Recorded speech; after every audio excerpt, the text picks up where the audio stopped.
بسم الله الرحمن الرحيم. الفطير اللي مشلتت ده يا جماعه بقالنا فتره جامده مش كلناه.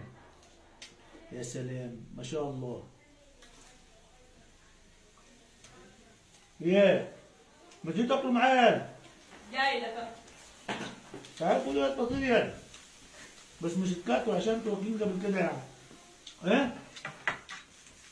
تعالوا كلوا معانا فطير يا جماعه. الفطير اللي مشلتت ده في البارد ده حاجه حلوه خالص. بالراحه، عايزين نهدى شويه. كده الفطيره مش هتاخد فينا 5 دقايق. ما هي لازم مش الطمع. هو ده اكل يا جماعه، هنعمل ايه؟ هو كده الوضع بتاعنا. لو انا اتكلمت معاكم كتير والله العظيم ما هلاقي الفطيره دي قدامي، فانا حاكل معلش اعذروني.